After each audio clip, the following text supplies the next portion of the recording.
हो सकता है आपने पोकेमॉन गो गेम खेला हो या इसके बारे में सुना हो, क्योंकि ये काफी फेमस गेम है जिसमें आप अपने आसपास पोकेमॉन को ढूंढ सकते हैं और उसे पकड़ भी सकते हैं। ये कितना यूनिक एक्सपीरियंस है ना कि आप एक वीडियो गेम खेलें और आपको सिर्फ स्क्रीन तक ही सीमित रहने की जरूरत ना पड़े, क्योंकि गेम आपके चारों तरफ मौजूद है। इसी तरह अगर आप आइकिया प्लेस ऐप का यूज करें तो आप आइकिया के फर्नीचर को अपने घर में रखकर देख सकते हैं कि वो वहाँ कैसा लगेगा। और ये अमेजिंग एक्सपीरियंस देने वाली टेक्नोलॉजी का नाम है AR यानी ऑग्यूमेंटेड रियलिटी। हिंदी में इसे संवर्धित वास्तविकता कहा जाता है। ये टेक्नोलॉजी रियल वर्ल्ड को कंप्यूटर जनरेटेड एलिमेंट्स के साथ कंबाइन करती है और रियलिटी का एक एनहेंस्ड यानी संवर्धित वर्जन क्रिएट करती है। ये बहुत ही इंटरेस्टिंग टेक्नोलॉजी है जो हमारे रियल वर्ल्ड में डिजिटल इमेजेस और इंफॉर्मेशंस को जोड़ती है और हमारी लाइफ को ढेर सारी सुविधाओं और एक्साइटमेंट से भर रही है। तो ऐसे में आपको भी इस टेक्नोलॉजी के बारे में जरूर जानना चाहिए और इसलिए आज के इस वीडियो में हम जान रहे हैं AR के बारे में। आप बने रहिए क्विक सपोर्ट के इस वीडियो में एंड तक। तो देखिए, AR टेक्नोलॉजी का जन्म हुआ 1960 के दशक में। उस टाइम एक इंजीनियर इवान सदरलैंड ने एक ऐसा डिवाइस बनाया जिससे हम 3D में इमेजेस को देख सकते थे। बस वहीं से धीरे धीरे AR हमारी लाइफ में शामिल होने लगा। शुरुआती समय में इसका यूज बहुत ही कम हुआ क्योंकि तब ये काफी महंगा था और इसे ज्यादातर साइंटिफिक एक्सपेरिमेंट्स में यूज किया जाता था। उसके बाद 2000 के दशक में AR टेक्नोलॉजी में काफी तेजी से डेवलपमेंट हुआ और इस समय कई AR गेम्स और एप्लीकेशंस बने। साल 2016 में जब पोकेमॉन गो गेम आया तो वो आम लोगों के बीच बहुत ज्यादा पॉपुलर हुआ। इस गेम में लोगों को अपने फोन की मदद से अपने आसपास पोकेमॉन को ढूंढना होता था और इस तरह इस गेम के जरिए AR ने हमारी लाइफ में तेजी से अपनी जगह बनाना शुरू कर दिया। और आज न केवल गेमिंग में बल्कि education, e-commerce, health care, real estate, shopping और ट्रैवल जैसे डिफरेंट एरियाज में इसका यूज किया जा रहा है। आज आप किसी फर्नीचर को खरीदने से पहले उसे अपने घर में विजुअलाइज करके देख सकते हैं। AR गाइड्स की मदद से ट्रैवल के दौरान डिफरेंट प्लेसेस को एक्सप्लोर कर सकते हैं। 3D मॉडल्स की हेल्प से बेहतर लर्निंग कर सकते हैं। मेकअप को वर्चुअली ट्राई कर सकते हैं। इंटीरियर डिजाइन की न्यू आइडियाज को डिस्कवर कर सकते हैं और हेल्थ केयर में डायग्नोसिस और ट्रीटमेंट्स की एक्यूरेसी को भी एनहेंस कर पाना पॉसिबल हो रहा है इस AR की बदौलत। इस टेक्नोलॉजी ने हमें दुनिया को नए नजरिए से देखने का मौका दिया है। ये हमारी हेल्थ से लेकर प्रोफेशन तक, फैशन से लेकर मनोरंजन तक, शॉपिंग से लेकर ट्रैवल तक हमारी लाइफ के हर एक पार्ट को कंफर्ट, एक्साइटमेंट और एडवांसमेंट से भर रहा है। तो चलिए इसका एक एग्जांपल देखते हैं। अगर आप एक इंटीरियर डिजाइन ऐप का यूज करके अपने घर में एक नया सोफा देखना चाहते हैं तो इसके लिए आप ऐप को खोलते हैं और अपने फोन को अपने कमरे की ओर डायरेक्ट करते हैं। तो ये ऐप आपके फोन के कैमरे से कमरे की एक पिक्चर लेता है। ऐप के पास पहले से ही डिफरेंट टाइप के सोफों के 3D मॉडल होते हैं और जब आप उनमें से कोई सोफा चुनते हैं तो ये ऐप उस मॉडल को आपके कैमरे से ली गई पिक्चर पर ओवरले कर देता है, यानी उस पर एक लेयर लगा लेता है। आप अपने फोन को घुमाकर या सोफे को अलग अलग जगह रखकर देख सकते हैं कि सोफा आपके कमरे में कैसा लगेगा। ऐप आपके फोन के मूवमेंट के साथ 3D मॉडल को भी बदलता रहता है, जिससे आपको एक बहुत ही रियल एक्सपीरियंस मिलेगा। इसका मतलब हुआ कि आप बिना किसी सोफे को खरीदे या अपने घर में रखें, ये देख सकते हैं कि वो सोफा आपके कमरे में कैसा लगेगा। इसलिए अब हमें ये भी जानना चाहिए कि टेक्नोलॉजी कैसे काम करती है और इसमें कौन सी टेक्निक्स की जरूरत होती है। आइए जानते हैं। तो AR का यूज करने के लिए एक स्मार्टफोन या AR गॉगल्स के अलावा इन टूल्स की जरूरत होती है। Number 1, camera. रियल वर्ल्ड को कैप्चर करने के लिए एक AR डिवाइस को कैमरे की जरूरत होती है। ये कैमरा हाई क्वालिटी का होगा, तभी डिजिटल इमेज को रियल वर्ल्ड में सही ढंग से ओवरले कर सकेगा। Number 2, sensor. आपका स्मार्टफोन आपके आसपास की दुनिया को कैमरे से देखता है और इसमें मौजूद सेंसर जैसे एक्सेलेरोमीटर, GPS, जायरोस्कोप और कंपास ये समझने में मदद करते हैं कि आपका फोन किस डायरेक्शन में है और कैसे घूम रहा है। Number 3, processor. AR एप्लीकेशंस को रन करने के लिए एक पावरफुल प्रोसेसर की जरूरत होती है। ये प्रोसेसर रियल टाइम में डेटा का एनालिसिस करता है और डिजिटल इंफॉर्मेशन को रेंडर करता है, यानी डिजिटल डेटा को ऐसी फॉर्म में बदलता है जिसे हम देख और समझ सकते हैं। जैसे एक 3D मॉडल, एनिमेशन या एक ग्राफिक।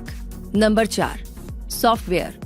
AR एप्लीकेशंस को डेवलप करने के लिए कई तरह के सॉफ्टवेयर टूल यूज होते हैं। इनमें 3D modelling software, game engine और AR डेवलपमेंट किट शामिल है। ये सॉफ्टवेयर आपकी स्क्रीन पर एक डिजिटल दुनिया बनाते हैं जो आपके फोन के कैमरे से देखे गए रियल वर्ल्ड के ऊपर लेयर की तरह दिखाई देती है और फोन के मूवमेंट के साथ ये डिजिटल दुनिया बदलती भी रहती है। Number 5, display.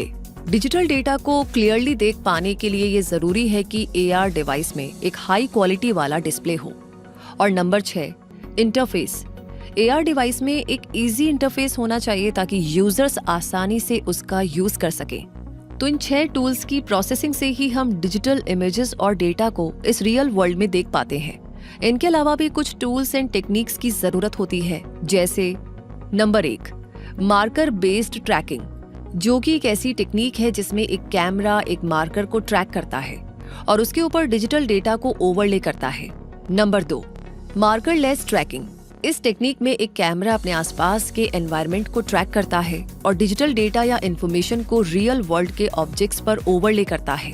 नंबर 3, स्लैम यानी साइमल्टेनियस लोकलाइजेशन एंड मैपिंग। ये एक ऐसी टेक्निक है जिसमें एक डिवाइस अपने आसपास के वातावरण का एक 3D मैप बनाती है और उसके साथ साथ अपनी कंडीशन को भी ट्रैक करती है। इन सारी टेक्निक्स का यूज करके AR डिवाइस रियल वर्ल्ड में डिजिटल इमेजेस जोड़ती है और यूजर्स को एक एक्साइटिंग और इमर्सिव एक्सपीरियंस देती है। AR के बारे में इतना कुछ जानने के बाद अगर आपके माइंड में ये थॉट आ रहा है कि ये AR VR से किस तरह अलग है, तो हमें इस बारे में भी जान लेना चाहिए। तो देखिए, यूं तो AR यानी ऑग्यूमेंटेड रियलिटी और VR यानी वर्चुअल रियलिटी, ये दोनों ही टेक्निक्स रियल वर्ल्ड को डिजिटल इमेजेस से जोड़ती है। इन दोनों में ही डिजिटल डेटा जैसे 3D मॉडल, वीडियो या ऑडियो का यूज होता है। दोनों ही टेक्निक्स यूजर्स को एक डिजिटल वर्ल्ड में होने का फील देती है। इन दोनों का ही यूज गेमिंग, एजुकेशन, एंटरटेनमेंट और हेल्थ केयर जैसे फील्ड्स में होता है और दोनों ही टेक्निक्स यूजर को डिजिटल सामग्री के साथ इंटरैक्ट करने का एक्सपीरियंस देती है, जैसे ऑब्जेक्ट्स को टच करना, मूव करना, एटसेट्रा। लेकिन फिर भी इनमें काफी डिफरेंस है। AR जहां रियल वर्ल्ड के ऊपर डिजिटल इमेजेस की एक लेयर जोड़ता है और हमें रियल वर्ल्ड से अलग नहीं करता है, वहीं VR आपको पूरी तरह से एक डिजिटल दुनिया में ले जा सकता है। उसमें आप रियल वर्ल्ड से पूरी तरह अलग हो जाएंगे और केवल डिजिटल दुनिया को ही देख पाएंगे। इसमें आपको VR हेडसेट पहनना होगा जो कि आपकी आंखों को पूरी तरह ढक देगा और आपको एक ऐसी डिजिटल दुनिया में ले जाएगा जो पूरी तरह से कंप्यूटर द्वारा बनाई गई है। इस दुनिया में रहते हुए आप रियल वर्ल्ड को नहीं देख सकते और इस तरह AR सिर्फ रियल वर्ल्ड में डिजिटल इंफॉर्मेशन को ऐड करता है, जबकि VR पूरी तरह से डिजिटल दुनिया है। फॉर एग्जाम्पल, AR टेक्नोलॉजी में आप अपने फोन पर एक ऐसा कुकिंग ऐप इस्तेमाल कर सकते हैं जो आपको खाना बनाने का प्रोसेस एकदम नए तरीके से देखने देगा। इस ऐप के जरिए आप अपने फोन के कैमरे से अपने किचन को स्कैन करेंगे और ऐप आपके सामने एक ही डिश बनती हुई दिखाएगा। ये ऐसा होगा जैसे कोई शेफ आपके सामने खड़ा होकर आपको खाना बनाना सिखा रहा हो। इस दौरान आप अपने रियल वर्ल्ड को देख सकते हैं। कुकिंग ऐप केवल उस रियल वर्ल्ड के सीन पर डिजिटल इंफॉर्मेशन ऐड करेगा। वहीं VR कुकिंग सिमुलेटर, जो कि एक कंप्यूटर प्रोग्राम है, उसका यूज करते हुए अब जैसे ही VR हेडसेट को पहनेंगे, ये आपको एक पूरी तरह से इमेजिनरी किचन में ले जाएगा जिसमें आप रियल वर्ल्ड को नहीं देख पाएंगे, केवल सिमुलेटेड किचन तक ही सीमित हो जाएंगे। तो आई होप आप इनके कनेक्शन और डिफरेंसेस को समझ गए होंगे। तो अब ये भी जान लेते हैं कि फ्यूचर में AR का यूज और भी तेजी से बढ़ेगा और ये हमें बहुत सी यूनिक एक्सपीरियंस देगा, जैसे virtual trial room, smart cities, social media का नया वर्जन, एटसेट्रा। क्योंकि AR गेमिंग और लर्निंग जैसी बहुत सी चीजों का फ्यूचर है, लेकिन इसकी भी कुछ लिमिटेशंस हैं। जैसे फिलहाल AR डिवाइसेस में बैटरी, हार्डवेयर, सॉफ्टवेयर जैसे इश्यूज बने हुए हैं और इन्हें यूज करने के लिए अच्छा इंटरनेट कनेक्शन जरूरी है। अभी ऐसी डिवाइसेस आपकी एक्सपेंसिव भी है और प्राइवेसी और सिक्योरिटी को लेकर भी इस पर सवाल उठते हैं। यानी अभी AR टेक्नोलॉजी के पूरी तरह डेवलप होने, हर एक की पहुंच में आने और अपने चैलेंजेस को दूर करके बेटर परफॉर्मेंस देने में थोड़ा टाइम लग सकता है। अब इतना इंतजार तो आप कर ही लेंगे। वैसे यहाँ पर एक और बात याद दिलाना जरूरी है कि टेक्नोलॉजी को अपनी लाइफ में हेल्पिंग हैंड बनाना बहुत अच्छा है। उसकी मदद जरूर लीजिए। लेकिन इस पर इतने ज्यादा डिपेंडेंट मत हो जाइए कि इसके बिना आप हेल्पलेस फील करने लगे और अपनी रियल वर्ल्ड से ही दूर हो जाएं। इस सजेशन के साथ आज का ये वीडियो यहीं पर कंप्लीट होता है। ये जानकारी आपको कैसी लगी? आपकी ओपिनियन हमें कमेंट सेक्शन में जरूर बताएं। लाइक कर दिया है तो शेयर करना एग्जैक्टली आपको बिल्कुल नहीं भूलना है। साथ ही कोई और सवाल है जिस पर आप वीडियो देखना चाहते हैं क्विक सपोर्ट पर, तो वो सवाल हमें लिख भेजिए। बाकी जल्दी ही मिलेंगे और ऐसी जानकारियों के साथ। तब तक के लिए एक कमाल की लाइन जो मैं हमेशा कहती हूँ, बार बार कहती हूँ, ताकि आप मिस ना कर दे। सब्सक्राइब अगर नहीं किया है तो कर लीजिए, ताकि हर नोटिफिकेशन आपको मिले, हर जानकारी आप तक पहुँचे, कोई भी जानकारी आप मिस ना करें। तो मैं रूबी पारिक मिलूंगी जल्दी ही। तब तक के लिए जुड़े रहिए क्विक सपोर्ट के साथ। हमेशा अपने आप को अपडेट रखिए, ग्रो करते रहे। धन्यवाद।